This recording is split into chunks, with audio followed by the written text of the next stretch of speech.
നമസ്കാരം, ന്യൂസ് ടൈമിലേക്ക് സ്വാഗതം. പ്രധാന വാർത്തകൾ. കോവിഡ് മരണം സംബന്ധിച്ച വ്യാജ വാർത്ത നൽകിയവർക്ക് 2 വർഷത്തെ ജയിൽ ശിക്ഷ. അബുദാബിയിലെ ആശുപത്രികളിൽ സൈബർ സുരക്ഷ ഉറപ്പാക്കുന്ന പദ്ധതിക്ക് തുടക്കമായി. യുഎഇയിൽ നിന്ന് 1289 പേർക്ക് കൂടി കോവിഡ്, 3 മരണം. സന്ദർശക വിസയിൽ ദുബായിലെത്തിയ മലയാളിയെ കാണാനില്ലെന്ന പരാതി. ഫിറ്റ്നസ് ചലഞ്ചിന്റെ ഭാഗമായ പുതിയ cycling event Dubai ride November 20-ന് നടക്കും. വിശദമായ വാർത്തകളിലേക്ക്. യുഎഇ ഭരണാധികാരികൾ കഴിഞ്ഞ ദിവസം കൂടിക്കാഴ്ച നടത്തി. എമിറാത്തി സമൂഹത്തിന്റെ ക്ഷേമം ഉറപ്പുവരുത്തുന്നതിനും പൗരന്മാർക്കും പ്രവാസികൾക്കും മാന്യമായ ജീവിതം പ്രദാനം ചെയ്യുന്നതിനുമായി ബന്ധപ്പെട്ട ഒട്ടേറെ ദേശീയ പ്രശ്നങ്ങളാണ് കൂടിക്കാഴ്ചയിൽ ചർച്ച ചെയ്തത്. യുഎഇ വൈസ് പ്രസിഡന്റും പ്രധാനമന്ത്രിയും ദുബായ് ഭരണാധികാരിയുമായ Sheikh Mohammed bin Rashid Al Maktoum, Abu Dhabi കിരീടാവകാശിയും യുഎഇ സായുധസേന ഉപസർവ്വ സൈന്യാധിപനുമായ Sheikh Mohammed bin Zayed Al നഹ്യാനുമായിട്ടാണ് കൂടിക്കാഴ്ച നടത്തിയത്. കോവിഡ് മഹാമാരി തടയുന്നതിനുള്ള മുൻനിര ആരോഗ്യ പ്രവർത്തകരുടെ ശ്രമങ്ങളെയും സമർപ്പണത്തെയും ഇരു നേതാക്കളും അഭിനന്ദിച്ചു. കോവിഡ് വെല്ലുവിളികളെ ദൃഢനിശ്ചയത്തോടും ക്ഷമയോടും വിശ്വാസത്തോടും കൂടെ തുടർന്നും കൈകാര്യം ചെയ്യും. കോവിഡ് മുൻകരുതൽ നടപടികൾ പൂർണ്ണമായും പാലിക്കുന്ന സാമ്പത്തിക ബിസിനസ് സ്ഥാപനങ്ങളുടെ പ്രവർത്തനങ്ങളെ ശക്തിപ്പെടുത്തുകയും പിന്തുണയ്ക്കുകയും ചെയ്യേണ്ടതിന്റെ പ്രാധാന്യവും അവർ ഉയർത്തിക്കാട്ടി. യോഗത്തിൽ ദുബായ് കിരീടാവകാശി Sheikh Hamdan bin Mohammed bin Rashid Al Maktoum, Al Dhafra മേഖലയിലെ ഭരണാധികാരിയുടെ പ്രതിനിധി Sheikh Hamdan bin Zayed Al Nahyan, ഉപപ്രധാനമന്ത്രി lieutenant general Sheikh Saif bin Zayed Al Nahyan, ഉപപ്രധാനമന്ത്രിയും രാഷ്ട്രപതികാര്യ മന്ത്രിയുമായ Sheikh Mansoor bin Zayed Al Nahyan എന്നിവരും പങ്കെടുത്തു. അബുദാബി 24/7. ദുബായിലെ ഏറ്റവും ജനപ്രിയ പരിപാടികളിലൊന്നാണ് ഐസ് വാരിയർ ചലഞ്ച്. 11ാമത് ഐസ് വാരിയർ ചലഞ്ച് നാളെ മാൾ ഓഫ് എമിറേറ്റിലെ സ്കീ ദുബായിലാണ് നടക്കുക. ദുബായ് സ്പോർട്സ് കൗൺസിലാണ് പരിപാടി സംഘടിപ്പിക്കുന്നത്. ഇത്തവണ സ്ത്രീകൾക്കായി പ്രത്യേക വിഭാഗവുമുണ്ട്. കൂടുതൽ സ്ത്രീകളെ ചലഞ്ചിന്റെ ഭാഗമാക്കുന്നതിന്റെ ഭാഗമായാണ് ലേഡീസ് ഓൺലി വിഭാഗം തുടങ്ങിയത്. കൂടാതെ elite division, just for fun ഗ്രൂപ്പും ചലഞ്ചിന്റെ ഭാഗമായുണ്ട്. പൂർണ്ണ ആരോഗ്യത്തോടെയുള്ളവർക്കാണ് എലൈറ്റ് ഡിവിഷൻ. വേദിയിൽ കാഴ്ചക്കാരെയും അനുവദിക്കില്ല. നിലവിലെ കോവിഡ് മാനദണ്ഡങ്ങൾക്ക് അനുസൃതമായാണ് ചലഞ്ച് നടക്കുക. അബുദാബി 24/7. ദുബായ് ഫിറ്റ്നസ് ചലഞ്ചിന്റെ ഭാഗമായി നടത്തുന്ന പുതിയ സൈക്ലിംഗ് ഇവന്റായ ദുബായ് റൈഡ് നവംബർ 20-ന് നടക്കും. ദുബായ് ഷെയ്ഖ് സായിദ് റോഡിലാണ് ദുബായ് റൈഡ് നടക്കുക. ദുബായ് കിരീടാവകാശിയും എക്സിക്യൂട്ടീവ് കൗൺസിൽ ചെയർമാനുമായ Sheikh Hamdan bin Mohammed bin Rashid Al മക്തൂമാണ് ദുബായ് റൈഡ് പ്രഖ്യാപിച്ചത്. എമിറേറ്റിൽ ആദ്യമായാണ് ഇത്തരമൊരു പരിപാടി. ദുബായ് റൈഡിൽ പങ്കെടുക്കുന്നവർക്ക് Dubai World Trade Centre, downtown Dubai, business bay, Dubai canal എന്നിവിടങ്ങളിലെ സവിശേഷമായ കാഴ്ചകൾ കണ്ട് ആസ്വദിക്കാം. 4 കിലോമീറ്റർ ഫാമിലി സവാരി, 14 കിലോമീറ്റർ ഓപ്പൺ സവാരിയും ഉണ്ടാകും. പങ്കെടുക്കുന്നവർ കുറഞ്ഞത് 4 കിലോമീറ്ററെങ്കിലും ഓടിക്കാനാവണം. സ്വന്തമായി സൈക്കിളും ഹെൽമറ്റും നിർബന്ധമാണ്. www.dubairide.com എന്ന വെബ്സൈറ്റിൽ മുൻകൂട്ടി രജിസ്റ്റർ ചെയ്താണ് പരിപാടിയിൽ പങ്കെടുക്കേണ്ടത്. അബുദാബി 24/7. കോവിഡ് രോഗബാധയെ തുടർന്ന് യുഎഇയിലെ ഒരു കുടുംബത്തിലെ കുട്ടികളടക്കം 5 പേർ മരിച്ചതായി വ്യാജ വാർത്ത നൽകിയ 2 പേർക്ക് 2 വർഷത്തെ ജയിൽ ശിക്ഷ. അബുദാബി ഫെഡറൽ അപ്പീൽ കോർട്ടാണ് വിധി പ്രസ്താവിച്ചത്. അബുദാബി സ്പോർട്സ് ചാനലിന്റെ ലേഖകനും ചാനലിന് തെറ്റായ വാർത്ത നൽകി അഭിമുഖം നൽകിയ വ്യക്തിയുമാണ് ശിക്ഷയ്ക്ക് വിധേയരായിരിക്കുന്നതെന്ന് യുഎഇയുടെ ഔദ്യോഗിക വാർത്താ ഏജൻസിയായ വാം റിപ്പോർട്ട് ചെയ്തു. ടിവി ചാനലിന് തെറ്റായ വാർത്ത നൽകിയ വ്യക്തിയെ 2 വർഷത്തെ ജയിൽവാസത്തിന് ശേഷം നാടുകടത്താനും ഉത്തരവായിട്ടുണ്ട്. യുഎഇ സമൂഹത്തിൽ ആശയക്കുഴപ്പം സൃഷ്ടിക്കാനും കോവിഡ് രോഗബാധയെ ആശങ്കയോടെ നോക്കിക്കാണുന്നതിനും വ്യാജ റിപ്പോർട്ട് ഇടയാക്കിയെന്ന് കോടതി നിരീക്ഷിച്ചു. ചാനലിലൂടെ പുറത്തുവന്ന വാർത്ത അടിസ്ഥാനരഹിതമാണെന്നും അങ്ങനെയൊരു കുടുംബം യുഎഇയിലില്ലെന്നും കൂട്ടമരണം നടന്നുവെന്ന വാർത്ത പൂർണ്ണമായും കെട്ടിച്ചമച്ചതാണെന്നും ദേശീയ ദുരന്ത നിവാരണ സമിതിയുടെ ഔദ്യോഗിക വക്താവ് സൈഫ് അൽ ദാഹിരി അറിയിച്ചു. ലഭിച്ച വാർത്തയുടെ ആധികാരികത പരിശോധിക്കുന്നതിൽ റിപ്പോർട്ടർ വീഴ്ച വരുത്തിയത് ഗുരുതരമായ പിഴവാണെന്നും ദുരന്ത നിവാരണ സമിതിയുടെ ആക്ടിംഗ് ഹെഡ് സാലിം അൽ സാബിയും അഭിപ്രായപ്പെട്ടു. അബുദാബി 24/7. അബുദാബിയിലെ പൊതുഗതാഗത ബസ് സേവനങ്ങളിലും റൂട്ടുകളിലും നാളെ മുതൽ മാറ്റം. പൊതുഗതാഗത സേവനങ്ങൾ സുഗമമാക്കാൻ ലക്ഷ്യമിട്ടാണ് പുതിയ പരിഷ്കാരം. അബുദാബി മുനിസിപ്പാലിറ്റീസ് ആൻഡ് ട്രാൻസ്പോർട്ട് വകുപ്പിന് കീഴിലുള്ള ഇന്റഗ്രേറ്റഡ് ട്രാൻസ്പോർട്ട് സെന്ററാണ് ഇക്കാര്യം അറിയിച്ചത്. അബുദാബി നഗരം, പരിസര പ്രദേശങ്ങൾ, അലൈൻ, അൽ ദഫ്ര എന്നീ പ്രദേശങ്ങളിലെ ബസ്സുകളുടെ സമയത്തിലും റൂട്ടിലും മാറ്റമുണ്ടാവും. ചില റൂട്ടുകളിൽ പുതിയ ബസ്സുകൾ പ്രഖ്യാപിച്ചിട്ടുണ്ട്. ഉപഭോക്താക്കളുടെ ആവശ്യങ്ങൾ പരിഹരിക്കുന്നതിനും നഗരങ്ങളിലും പ്രാന്തപ്രദേശങ്ങളിലും പൊതുഗതാഗത ബസ്സുകളുടെ ഉപയോഗം വർദ്ധിപ്പിക്കുന്നതിനും ലക്ഷ്യമിട്ടാണ് പുതിയ പരിഷ്കാരം. കൂടുതൽ വിവരങ്ങൾക്ക് www.itc.gov.ae എന്ന വെബ്സൈറ്റ് വിലാസത്തിലോ ഡാർബ് ആപ്ലിക്കേഷനിലോ 800-8888 എന്ന ടോൾ ഫ്രീ നമ്പറിലോ വിളിക്കണമെന്ന് അധികൃതർ അറിയിച്ചു. അബുദാബി 24/7. അബുദാബിയിലെ ആശുപത്രികളിൽ സൈബർ സുരക്ഷ ഉറപ്പാക്കുന്ന പദ്ധതിക്ക് തുടക്കമായി. അബുദാബി ആരോഗ്യ വകുപ്പിന്റെ നേതൃത്വത്തിൽ ആമേൻ എന്ന ഓഡിറ്റ് പ്രോഗ്രാമിലൂടെയാണ് സൈബർ സുരക്ഷ ഉറപ്പാക്കുന്നത്. രോഗികളുടെ സ്വകാര്യ വിവരങ്ങൾ സംരക്ഷിക്കപ്പെടുന്നത് ഉറപ്പുവരുത്തുന്നതിനാണ് പുതിയ സംവിധാനം ഏർപ്പെടുത്തുന്നത്. കോവിഡ് വ്യാപനം ആരംഭിച്ചതോടെ ആരോഗ്യ കേന്ദ്രങ്ങൾക്ക് നേരെയുള്ള സൈബർ ആക്രമണങ്ങൾ വർദ്ധിച്ചതായി സൈബർ രംഗത്തെ വിദഗ്ധർ ചൂണ്ടിക്കാട്ടി. വ്യക്തികളുടെ അക്കൗണ്ടുകൾ ഹാക്ക് ചെയ്യുന്നതിൽ നിന്ന് മാറി സർക്കാർ ഏജൻസികളുടെയും ആരോഗ്യ കേന്ദ്രങ്ങളുടെയും നേരെയുമാണ് സൈബർ അക്രമികൾ ഇപ്പോൾ ലക്ഷ്യം വെക്കുന്നതെന്ന് കഴിഞ്ഞ ഓഗസ്റ്റിൽ ഇന്റർപോൾ റിപ്പോർട്ട് ചെയ്തിരുന്നു. ഫാർമസ്യൂട്ടിക്കൽ ഭീമനായ പിഫിസറിന്റെ ഓൺലൈൻ ഡേറ്റാ സംഭരണ യൂണിറ്റുകൾ കഴിഞ്ഞ മാസം ഹാക്ക് ചെയ്തിരുന്നു.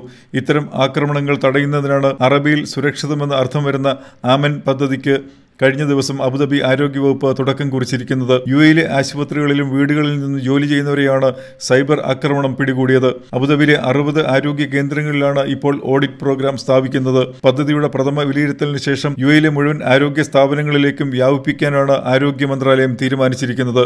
അബുദാബി 24/7. യുഎയിൽ നിന്ന് 1289 പേർക്ക് കൂടി COVID-19 രേഖപ്പെടുത്തിയതായി ആരോഗ്യ മന്ത്രാലയം അറിയിച്ചു. ഇന്ന് 3 മരണമാണ് റിപ്പോർട്ട് ചെയ്തത്. 1135 പേർ കൂടി ഇന്ന് രോഗമുക്തി നേടിയതായും മന്ത്രാലയം അറിയിച്ചു. ഇതുവരെ രാജ്യത്ത് COVID-19 തുടർന്ന് ആകെ 508 പേരാണ് മരിച്ചത്. കോവിഡ് ബാധയുടെ ഭാഗമായി ബുദ്ധിമുട്ടിലായവരെ സഹായിച്ച സന്നദ്ധ പ്രവർത്തകരെ ഷാർജ പോലീസ് ആദരിച്ചു. ഷാർജ ഇന്ത്യൻ അസോസിയേഷനുമായി ബന്ധപ്പെട്ട് പ്രവർത്തിച്ച വിവിധ സംഘടനാ പ്രവർത്തകരെയാണ് പോലീസിന്റെ അനുമോദന സർട്ടിഫിക്കറ്റ് നൽകി ആദരിച്ചത്. ഇന്ത്യൻ അസോസിയേഷൻ കമ്മ്യൂണിറ്റി ഹാളിൽ നടന്ന ചടങ്ങിൽ 91 പേർക്ക് അസോസിയേഷൻ ഭാരവാഹികളായ EP Johnson, Abdulla Mallacheri, Shaji John എന്നിവർ സർട്ടിഫിക്കറ്റ് സമ്മാനിച്ചു. സന്ദർശന വിസയിൽ ദുബായിലെത്തിയ മലയാളിയെ കാണാനില്ലെന്ന് പരാതി. കണ്ണൂർ പയ്യന്നൂർ രാമന്തളി ചെനോത്ത് തുരുത്തുമ്മൽ ആഷിഖിനെയാണ് കാണാതായത്. സുഹൃത്തുക്കളാണ് ഇക്കാര്യം അറിയിച്ചത്. ദുബായ് ഇന്റർനാഷണൽ സിറ്റിയിൽ സുഹൃത്തിനോടൊപ്പമായിരുന്നു താമസം. ഒക്ടോബർ 16-നാണ് ആഷിഖ് ദുബായിലെത്തിയത്. അബുദാബിയിൽ ഒരു ഷോപ്പിൽ ജോലിക്കായാണ് എത്തിയത്. കഴിഞ്ഞ ശനിയാഴ്ച മുറിയിൽ നിന്നും പുറത്തുപോയ ആഷിഖ് പിന്നീട് തിരിച്ചെത്തിയിട്ടില്ലെന്ന് സുഹൃത്ത് പറഞ്ഞു. ഇദ്ദേഹത്തെക്കുറിച്ച് വിവരം ലഭിക്കുന്നവർ 055882709999 എന്ന സുഹൃത്തിന്റെ നമ്പറിൽ ബന്ധപ്പെടേണ്ടതാണ്. ഇ-കൊമേഴ്സ് വിപണിയിൽ പ്രവർത്തനം വിപുലമാക്കാനൊരുങ്ങി ലുലു ഗ്രൂപ്പ്. ഗ്രൂപ്പിന്റെ ആദ്യത്തെ ഇ-കൊമേഴ്സ് ലോജിസ്റ്റിക്സ് സെന്റർ ഒമാനിൽ പ്രവർത്തനം ആരംഭിച്ചു. ഒമാൻ വാണിജ്യ വ്യവസായ മന്ത്രാലയത്തിന്റെ under secretary Aseela bin Salim Al Samsami ആണ് സെന്റർ ഉദ്ഘാടനം ചെയ്തത്. Lulu Oman India director Anand AV, Lulu Oman regional director Shabeer KA എന്നിവരും ചടങ്ങിൽ പങ്കെടുത്തു. ഓൺലൈനിൽ വഴി ലഭിക്കുന്ന ഓർഡറുകൾ കൂടുതൽ വേഗത്തിലും കാര്യക്ഷമവുമായി പൂർത്തീകരിക്കുന്നതിനുള്ള കേന്ദ്രമായാണ് സെന്റർ പ്രവർത്തിക്കുക. 1.25 ലക്ഷം ചതുരശ്ര അടി വിസ്തീർണത്തിൽ ഏറ്റവും ആധുനിക സൗകര്യങ്ങളോടെയാണ് ലോജിസ്റ്റിക്സ് സെന്റർ നിർമ്മിച്ചിരിക്കുന്നത്. ലോകോത്തര നിലവാരമുള്ള ഷോപ്പിംഗ് അനുഭവം സാധ്യമാക്കുന്നതാണ് ലുലുവിന്റെ ഓൺലൈൻ പോർട്ടൽ. ഭക്ഷ്യവസ്തുക്കൾ, പാലുൽപ്പന്നങ്ങൾ, വീട്ടുപകരണങ്ങൾ, ഇലക്ട്രോണിക്സ്, ഫാഷൻ തുടങ്ങി ആവശ്യമുള്ള ഏത് സാധനങ്ങളും പോർട്ടലിൽ ലഭ്യമാണ്. ഇത് ഏറ്റവും സുരക്ഷിതവും വൃത്തിയുള്ളതുമായ സാഹചര്യത്തിൽ വീട്ടുമുറ്റത്തെത്തിക്കാൻ പ്രത്യേകം രൂപകൽപ്പന ചെയ്ത വാഹനങ്ങളുടെ നീണ്ട നിര തന്നെ ലുലു ഒരുക്കിയിട്ടുണ്ട്. ഉപഭോക്താക്കൾക്ക് ഏറ്റവും പുതിയ സേവനങ്ങൾ പെട്ടെന്ന് തന്നെ ലഭ്യമാക്കുന്നതിന്റെ ഭാഗമായാണ് പ്രത്യേകമായ ലോജിസ്റ്റിക്സ് സെന്റർ എന്ന് Lulu group chairman MA Yusuff Ali അറിയിച്ചു. www.luluhypermarket.com എന്ന വെബ്സൈറ്റ് വഴിയോ ലുലു ഷോപ്പിംഗ് ആപ്പ് വഴിയോ ഉപഭോക്താക്കൾക്ക് ഓൺലൈനിൽ ഷോപ്പിംഗ് നടത്താവുന്നതാണ്. ഏറ്റവും സുരക്ഷിതമായ ക്രെഡിറ്റ് ഡെബിറ്റ് കാർഡ് വഴിയാണ് പണമടയ്ക്കേണ്ടത്. അബുദാബി 24/7. കേരളത്തിൽ ഇന്നത്തെ ഏറ്റവും പ്രധാന 10 വാർത്തകളുമായി ടോപ്പ് 10 ന്യൂസിലൂടെ അബ്ദുൽ ജമീഷ് ചേരുന്നു. സ്വാഗതം. ഇന്നത്തെ 10 പ്രധാനപ്പെട്ട കേരള വാർത്തകൾ. മയക്കുമരുന്നുമായി ബന്ധപ്പെട്ട പണമിടപാട് കേസിൽ ബിനീഷ് കോടിയേരിയുടെ വീട്ടിലെ പരിശോധന വിവാദങ്ങൾക്കും നാടകീയതകൾക്കും ഒടുവിൽ 26 മണിക്കൂറിന് ശേഷം ED അവസാനിപ്പിച്ചു. റെയ്ഡിൽ കണ്ടെടുത്തെന്ന് പറയുന്ന ക്രെഡിറ്റ് കാർഡ് സംബന്ധിച്ച മഹസറിൽ ഒപ്പുവെക്കാൻ ബിനീഷിന്റെ ഭാര്യ തയ്യാറാകാത്തതിനെ തുടർന്നാണ് ബുധനാഴ്ച രാവിലെ തുടങ്ങിയ റെയ്ഡ് ഇത്രയും നീണ്ടത്. അനൂപ് മുഹമ്മദിന്റെ പേരുള്ളതെന്ന് പറയുന്ന ക്രെഡിറ്റ് കാർഡ് ED തന്നെ ഇവിടെ കൊണ്ടുവന്നതാകാമെന്ന് സംശയമുന്നയിച്ചാണ് ബിനീഷിന്റെ ഭാര്യ റെനീറ്റ രേഖകളിൽ ഒപ്പുവെക്കാൻ വിസമ്മതിച്ചത്. റെനീറ്റയെയും കുട്ടിയെയും തടങ്കലിലാക്കിയിരിക്കുകയാണ് എന്നാരോപിച്ച് ബന്ധുക്കൾ ഇന്ന് രാവിലെ വീടിന് മുന്നിൽ പ്രതിഷേധം തുടങ്ങിയിരുന്നു. പിന്നാലെ ബാലാവകാശ കമ്മീഷനും സ്ഥലത്തെത്തി. പ്രതിഷേധവും നാടകീയ നീക്കങ്ങൾക്കും ഒടുവിൽ ED സംഘം വീടിന് പുറത്തേക്ക് പോകുകയായിരുന്നു. മഹസറിൽ ഒപ്പുവെക്കില്ലെന്ന ബിനീഷിന്റെ ഭാര്യയുടെ വാദത്തിന് വഴങ്ങിയാണ് ED മടങ്ങിയത്. എൻഫോഴ്സ്മെന്റ് ഡയറക്ടറേറ്റിനെതിരായ ബിനീഷ് കോടിയേരിയുടെ പരാതിയുടെ അടിസ്ഥാനത്തിൽ EDക്ക് കേരള പോലീസ് ഇമെയിൽ അയച്ചു. പോലീസ് നേരിട്ട് ആവശ്യപ്പെട്ടിട്ടും വിശദീകരണം നൽകാൻ ED തയ്യാറായില്ലെന്ന് ചൂണ്ടിക്കാട്ടിയാണ് മെയിൽ അയച്ചിരിക്കുന്നത്. ബിനീഷ് കോടിയേരിയുടെ വീട്ടിൽ നടന്ന EDയുടെ റെയ്ഡിൽ ഭാര്യയെയും അമ്മയെയും കുഞ്ഞിനെയും അനധികൃതമായി തടഞ്ഞുവെച്ചു എന്ന പരാതിയാണ് പൂജപ്പുര പോലീസിന് ലഭിച്ചിരിക്കുന്നത്. അതേസമയം എൻഫോഴ്സ്മെന്റ് ഡയറക്ടറേറ്റ് ചെയ്യാൻ കഴിയുന്നതൊക്കെ ചെയ്യട്ടെ എന്ന് ബിനീഷ് കോടിയേരി. ബംഗളൂരുവിൽ ED കസ്റ്റഡിയിലുള്ള ബിനീഷിനെ വൈദ്യപരിശോധനയ്ക്കായി കൊണ്ടുപോകുമ്പോഴായിരുന്നു വീട്ടിൽ നടത്തിയ റെയ്ഡിനെ കുറിച്ച് പ്രതികരിച്ചത്. അതേസമയം ബിനീഷ് കോടിയേരി ബോസും ഡോണുമല്ലെന്നും തൻ്റെ 2 കുട്ടികളുടെ അച്ഛൻ മാത്രമാണെന്നും മാധ്യമങ്ങൾക്ക് മുന്നിൽ കരഞ്ഞുകൊണ്ട് ഭാര്യ പ്രതികരിച്ചു. ബിനീഷ് കോടിയേരിയുടെ വീട്ടിലെ റെയ്ഡ് രാഷ്ട്രീയ പ്രേരിതമാണെന്നും എൻഫോഴ്സ്മെന്റ് ഉദ്യോഗസ്ഥർ മനുഷ്യാവകാശ ലംഘനം നടത്തിയെന്നും CPM. മുഖ്യമന്ത്രിയുടെ നേതൃത്വത്തിൽ ചേർന്ന അവൈലബിൾ സെക്രട്ടേറിയറ്റ് യോഗമാണ് ഇത്തരമൊരു നിരീക്ഷണം നടത്തിയത്. എന്നാൽ കേസിൽ ഇടപെടില്ലെന്ന നിലപാടിൽ മാറ്റമില്ല. കുടുംബം നിയമ നടപടി സ്വീകരിക്കുമെന്നും CPM അറിയിച്ചു. അതിനിടെ എൻഫോഴ്സ്മെന്റ് ഡയറക്ടറേറ്റ് അടക്കമുള്ള എല്ലാ അന്വേഷണ ഏജൻസികൾക്കും തന്റെ വീട്ടിൽ പരിശോധന നടത്തുന്നതിന് സ്വാഗതം ചെയ്യുന്നുവെന്ന് മന്ത്രി KT ജലീൽ. ബിനീഷ് കോടിയേരിയുടെ വീട്ടിൽ ED നടത്തിയ റെയ്ഡുമായി ബന്ധപ്പെട്ട് മാധ്യമങ്ങളുടെ ചോദ്യത്തിന് മറുപടി നൽകുകയായിരുന്നു മന്ത്രി. ലൈഫ് മിഷനുമായി ബന്ധപ്പെട്ട പല രഹസ്യരേഖകളും ശിവശങ്കർ സ്വപ്ന സുരേഷിന് വാട്സാപ്പ് വഴി കൈമാറിയെന്ന എൻഫോഴ്സ്മെന്റ് ഡയറക്ടറേറ്റ്. സ്വർണ്ണക്കടത്തിലും ലൈഫ് മിഷനിലുമെല്ലാം കള്ളപ്പണ ഇടപാട് നടന്നിരിക്കുന്നുവെന്നും ഇതെല്ലാം പരസ്പരം ബന്ധപ്പെട്ടിരിക്കുന്ന കേസുകളാണ് എന്നും എൻഫോഴ്സ്മെന്റ് കോടതിയിൽ വ്യക്തമാക്കി. ശിവശങ്കറിന്റെ കസ്റ്റഡി കാലാവധി നീട്ടണമെന്നാവശ്യപ്പെട്ട് കോടതിയെ സമീപിച്ചപ്പോഴാണ് ED ഇക്കാര്യങ്ങൾ വ്യക്തമാക്കിയത്. അതിനിടെ ശിവശങ്കറിന്റെ കസ്റ്റഡി കാലാവധി നീട്ടി ജാമ്യാപേക്ഷ പരിഗണിക്കുന്ന അടുത്ത ബുധനാഴ്ച വരെയാണ് കസ്റ്റഡി കാലാവധി നീട്ടിയത്. മുഖ്യമന്ത്രിയുടെ അഡീഷണൽ പ്രൈവറ്റ് സെക്രട്ടറി CM രവീന്ദ്രനോട് നാളെ ഹാജരാകാൻ എൻഫോഴ്സ്മെന്റ് ആവശ്യപ്പെട്ടിട്ടുണ്ട്. കസ്റ്റഡി കാലാവധി നീട്ടിയ സാഹചര്യത്തിൽ ഇരുവരെയും ഒരുമിച്ചിരുത്തി ചോദ്യം ചെയ്തേക്കുമെന്ന സൂചനയുമുണ്ട്. EDക്കെതിരായ CPM നീക്കം പുതിയ തലത്തിലേക്ക്. എൻഫോഴ്സ്മെന്റ് ഡയറക്ടറേറ്റ് ഉന്നതരെ നിയമസഭാ സമിതി വിളിപ്പിച്ചേക്കും. ജെയിംസ് മാത്യു MLA ആണ് EDക്കെതിരെ നിയമസഭാ അവകാശ സമിതിക്ക് പരാതി നൽകിയത്. ലൈഫ് പദ്ധതി തടസ്സപ്പെടുത്താനുള്ള നീക്കമെന്നാരോപിച്ചാണ് പരാതി. നിയമസഭയിൽ അംഗങ്ങൾക്ക് നൽകുന്ന ഉറപ്പ് പാലിക്കുന്നതിൽ നിന്ന് ED സർക്കാരിനെ തടസ്സപ്പെടുത്തുന്നുവെന്നാണ് പരാതി. നിയമസഭയിൽ ലൈഫ് പദ്ധതിയുമായി ബന്ധപ്പെട്ട സർക്കാർ ഒരു ഉറപ്പ് നൽകിയിട്ടുണ്ട്. ഇത് തകർക്കുന്ന തരത്തിലാണ് EDയുടെ ഇടപെടലെന്നും പരാതിയിൽ പറയുന്നു. സംസ്ഥാനത്ത് ഇന്ന് 6820 പേർക്ക് കോവിഡ് സ്ഥിരീകരിച്ചു. 7699 പേർ രോഗമുക്തരായി. 26 പേരുടെ മരണവും ഇന്ന് സ്ഥിരീകരിച്ചു. 5935 പേർക്ക് സമ്പർക്കം മൂലമാണ് രോഗബാധ.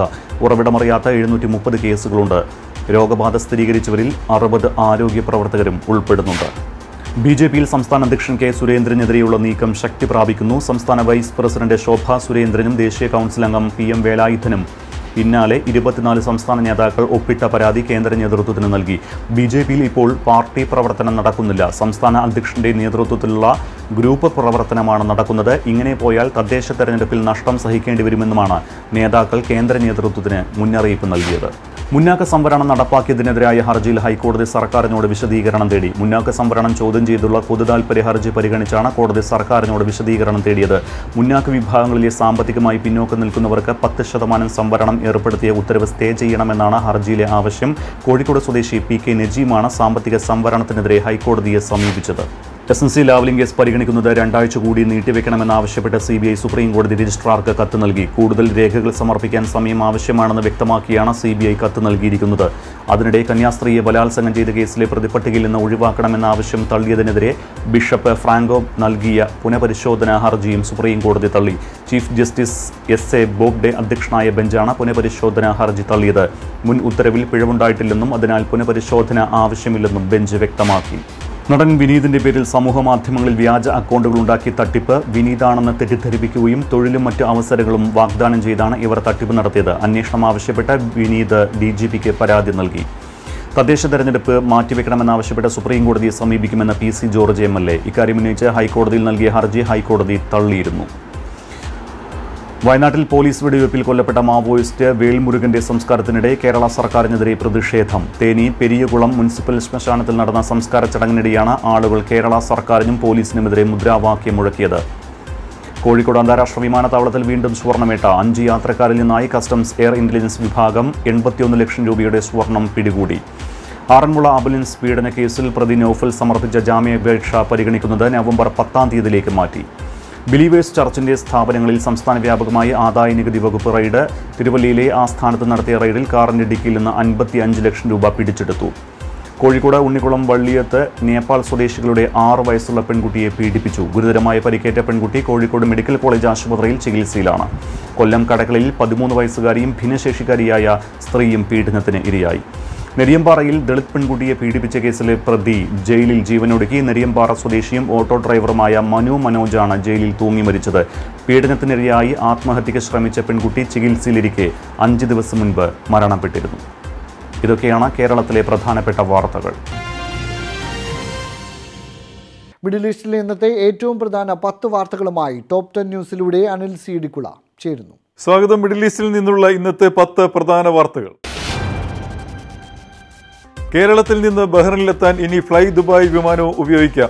എമിറേറ്റ്സ് എയർലൈൻസിന് പിന്നാലെയാണ് ഫ്ലൈ ദുബായും കേരളത്തിൽ നിന്ന് ദുബായ് വഴി ബഹ്റിനിലേക്ക് സർവീസ് ആരംഭിക്കുന്നത്. 100 ദിനാർ മാത്രമാണ് നിരക്കായി പ്രഖ്യാപിച്ചിരിക്കുന്നത്.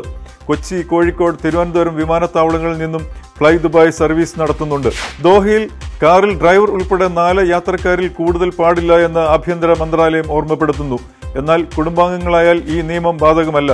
കാറിൽ യാത്ര ചെയ്യുമ്പോഴും മാസ്ക് നിർബന്ധമാണെന്നും അറിയിച്ചിട്ടുണ്ട്. കോവിഡ് രോഗികളുടെ എണ്ണം കുറഞ്ഞെങ്കിലും കനത്ത ജാഗ്രത പുലർത്തണമെന്ന് മന്ത്രാലയം ജനങ്ങളോട് അഭ്യർത്ഥിച്ചു. സൗദിയിലും കുവൈറ്റിലുമായി 2 മലയാളികളുടെ മരണം റിപ്പോർട്ട് ചെയ്തു. തിരുവനന്തപുരം കാട്ടാക്കട സ്വദേശി കോന്നിയൂർ കുളങ്ങര വീട്ടിൽ അമീൻ എന്ന ഫൈസൽ ഷായെ അൽ ഹസയിലെ താമസ സ്ഥലത്ത് മരിച്ച നിലയിലാണ് കണ്ടെത്തിയത്. 38 വയസ്സായിരുന്നു. പത്തനംതിട്ട മാരാമൺ പുളിയേലിൽ കല്ലുവെട്ടത്ത് കുളത്തിൽ മനോജ് എന്ന ജോർജ് തോമസാണ് കുവൈറ്റിൽ മരിച്ച മലയാളി. 61 വയസ്സായിരുന്നു. അൽ കസ്ന കമ്പനിയിൽ എഞ്ചിനീയറിംഗ് വിഭാഗം മാനേജറായിരുന്നു. ശോശാമ ജോർജാണ് ഭാര്യ. ദമാം ഉൾപ്പെടുന്ന സൗദിയുടെ കിഴക്കൻ പ്രവിശ്യയിൽ ഇന്ത്യൻ എംബസി ആരെയും ഔദ്യോഗിക പ്രതിനിധികളായി നിയമിച്ചിട്ടില്ലെന്ന് എംബസി വ്യക്തമാക്കി. ഔദ്യോഗിക വക്താക്കളായി ചിലർ ആ ഭാഗങ്ങളിൽ പ്രവർത്തിക്കുന്നു എന്നറിഞ്ഞതോടെയാണ് ഇന്ത്യൻ എംബസി വാർത്താക്കുറിപ്പുമായി രംഗത്തെത്തിയിരിക്കുന്നത്. 15 പേരടങ്ങുന്ന കള്ളക്കടത്ത് സംഘത്തെ പിടികൂടിയതായി ഒമാൻ ഗവർണറേറ്റ് പോലീസ് കമാൻഡ് ട്വിറ്ററിൽ അറിയിച്ചു. മറ്റ് രാജ്യങ്ങളിൽ കുറ്റകൃത്യങ്ങൾ ചെയ്യുന്നവരെ അനധികൃതമായി ഒമാനിലേക്ക് കടക്കാൻ ഔദ്യോഗിക രേഖകൾ വ്യാജമായി നിർമ്മിക്കുന്ന ശൃംഖലയിൽ ഉൾപ്പെട്ടവരെയാണ് പിടികൂടിയിരിക്കുന്നത്. 2 ഒമാനി പൗരന്മാരും 13 വിദേശികളുമാണ് ഇപ്പോൾ പിടിയിലായിരിക്കുന്നത്. നൈറ്റ് കർഫ്യൂ, പ്രാദേശിക ലോക്ക്ഡൌൺ തുടങ്ങിയ പ്രതിരോധ മാർഗങ്ങളിലേക്ക് നീങ്ങേണ്ടി വരുമെന്ന് കുവൈറ്റ് ആരോഗ്യമന്ത്രിയുടെ മുന്നറിയിപ്പ്. അടുത്ത ആഴ്ചകളിലെ കോവിഡ് വ്യാപന നിരക്കും മരണനിരക്കും പരിശോധിച്ച ശേഷം നടപടിയെടുക്കുമെന്നാണ് മുന്നറിയിപ്പ് നൽകിയിരിക്കുന്നത്. രാജ്യത്ത് 2 ആഴ്ചക്കാലം നൈറ്റ് കർഫ്യൂ ഏർപ്പെടുത്തുന്നതിനുള്ള നിർദ്ദേശം പരിഗണനയിലുണ്ട്. വിമാന സർവീസ് നിർത്തലാക്കുക, വാണിജ്യ സമുച്ചയങ്ങളും റെസ്റ്റോറന്റുകളും അടയ്ക്കുക തുടങ്ങിയ നിർദ്ദേശങ്ങളും പരിഗണിക്കുന്നുണ്ട്. ഒമാനിൽ വിദേശ തൊഴിലാളികളുടെ കരാറുകൾ ഇനി മുതൽ ഓൺലൈനിൽ രജിസ്റ്റർ ചെയ്യണമെന്ന നിർദ്ദേശം. തൊഴിൽ ഉടമയ്ക്ക് വെബ്സൈറ്റ് വഴി രജിസ്ട്രേഷൻ നടത്താവുന്ന സംവിധാനത്തിന് ഇന്നലെ തുടക്കമായി. വിദേശ തൊഴിലാളികൾ ഒമാനിൽ എത്തി റെസിഡൻസ് വിസ ലഭിച്ച ശേഷമാണ് ഓൺലൈനിൽ രജിസ്റ്റർ ചെയ്യേണ്ടതെന്ന് തൊഴിൽ മന്ത്രാലയം അറിയിച്ചു. ലുലു ഹൈപ്പർ മാർക്കറ്റിന്റെ ദോഹയിലെ 14ാമത് ശാഖ ലുസൈൽ സിറ്റിയിൽ തുറന്നു. ഈ 18 ടവർ മറീനയിലാണ് ലുലു എക്സ്പ്രസ് ആരംഭിച്ചിരിക്കുന്നത്. സൂപ്പർ മാർക്കറ്റിന് പുറമെ ഗാർഹിക ഉപകരണങ്ങളും മൊബൈൽ ഇലക്ട്രോണിക് ഉപകരണങ്ങളും ഇവിടെ ഒരുക്കിയിട്ടുണ്ടെന്ന് hypermarket director doctor Muhammad Althaf അറിയിച്ചു. ഇന്ത്യൻ വിമാന കമ്പനിയായ എയർ വിസ്താര ഖത്തറിലേക്ക് സർവീസ് ആരംഭിക്കുന്നു. ഈ മാസം 19-ന് ആദ്യ സർവീസ് ആരംഭിക്കുന്നതിനാണ് തീരുമാനം. വ്യാഴം, ഞായർ ദിവസങ്ങളിൽ ഡൽഹിയിലേക്കാണ് ആദ്യ സർവീസ് നടത്തുന്നത്. കേരളത്തിലേക്ക് സർവീസ് തുടങ്ങാനും പദ്ധതിയുണ്ട്. ഇന്ത്യ ഖത്തർ എയർ ബബിൾ കരാർ പ്രകാരമാണ് പുതിയ സർവീസ് ആരംഭിച്ചിരിക്കുന്നത്. GCC രാജ്യങ്ങളിൽ നിന്നും കഴിഞ്ഞ 24 മണിക്കൂറിനുള്ളിൽ ലഭിച്ച കോവിഡ് വിവരങ്ങൾ.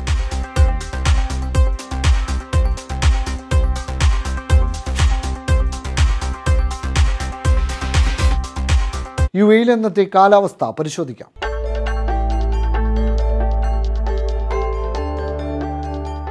സ്വർണ്ണവില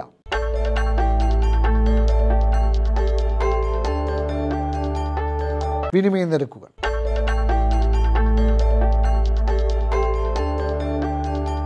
അവസാനമായി പ്രധാന വാർത്തകൾ വീണ്ടും. കോവിഡ് മരണം സംബന്ധിച്ച വ്യാജ വാർത്ത നൽകിയവർക്ക് 2 വർഷത്തെ ജയിൽ ശിക്ഷ. അബുദാബിയിലെ ആശുപത്രികളിൽ സൈബർ സുരക്ഷ ഉറപ്പാക്കുന്ന പദ്ധതിക്ക് തുടക്കമായി. UAE നിന്ന് 1289 പേർക്ക് കൂടി കോവിഡ്, 3 മരണം. സന്ദർശക വിസയിൽ ദുബായിലെത്തിയ മലയാളിയെ കാണാനില്ലെന്ന പരാതി. ഫിറ്റ്നസ് ചലഞ്ചിന്റെ ഭാഗമായ പുതിയ cycling event Dubai ride November 20-ന് നടക്കും. ഈ വാർത്താ ബുള്ളറ്റിൻ ഇവിടെ പൂർണ്ണമാകുന്നു.